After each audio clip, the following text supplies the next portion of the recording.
आलेख, पार्षद जी और डाक टिकट। महामहिम राष्ट्रपति महोदय ने स्वर्गीय श्री श्यामलाल पार्षद जी की स्मृति में डाक टिकट जारी करते हुए देशवासियों को, विशेषकर युवाओं को, उनके जीवन तथा रचनाओं से प्रेरणा ग्रहण करने का आह्वान किया है। जिस युवा पीढ़ी का आह्वान किया गया है उनमें अधिकांशतः शायद यह भी न जानते होंगे कि पार्षद जी हैं कौन। अभी कुछ दिनों पूर्व कानपुर के आज दैनिक में एक छोटे से कॉलम में इन्हीं पार्षद जी की मृत्यु का भी समाचार छपा था।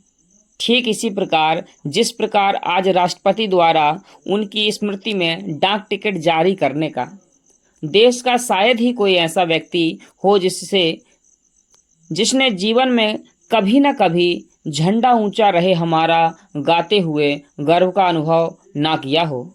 हमारे स्वतंत्रता संग्राम के शहीदों ने इसे ही गाते गाते फांसी पर चढ़कर स्वयं को मातृभूमि के चरणों में अर्पित किया था।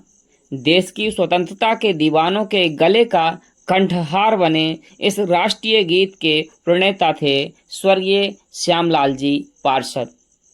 कानपुर की अंधेरी गुमनाम गलियों में जीवन व्यतीत करने वाले इस स्वतंत्रता संग्राम सेनानी ने अपने जीवन में जितनी उपेक्षा झेली उससे कहीं अधिक अपमानित होना पड़ा।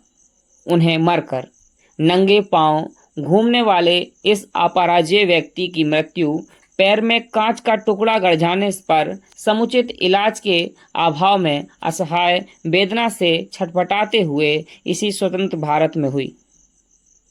इतना ही नहीं, इससे भी अधिक शर्मनाक स्थिति तो वह थी जब अस्पताल से घर तक शव को लाने के लिए एम्बुलेंस तक नहीं मिली और पार्षद जी के शव को नगर निगम की कचरा गाड़ी में लाना पड़ा। उन्हीं पार्षद जी की स्मृति में आज डाक टिकट जारी करते हुए हमारी सरकार गर्व का अनुभव करती है। कुछ ही समय हुए तत्कालीन उत्तर प्रदेश सरकार ने मुख्यमंत्री सहायता कोष से करोड़ों रुपए लौटाकर तमाम ज्ञात अज्ञात स्वनाम धन्य साहित्यकारों को नवाजा था, परंतु शायद कोई पार्षद या निराला इस योग्य नहीं समझा जाता कि स्वतंत्र भारत की सरकारें उनके समुचित इलाज तथा अथवा शव यात्रा की ही उचित व्यवस्था कर सकें। वह रे देश और देश के कर्णधारों, क्या खूब तरीका निकाला है राष्ट्रभक्तों के सम्मान का। हम इसे उस स्वर्गीय आत्मा के प्रति सम्मान समझें अथवा उसे स्वर्ग में भी अपमानित करने का एक उपक्रम मात्र। जिस झंडा ऊंचा रहे हमारा गीत ने पार्षद जी को जनगण मन अधिनायक बना दिया, उस असीम व्यक्तित्व को एक छोटे से डाक टिकट में कैद करने का यह प्रयास हमें अपने बौनेपन का एहसास दिलाता है।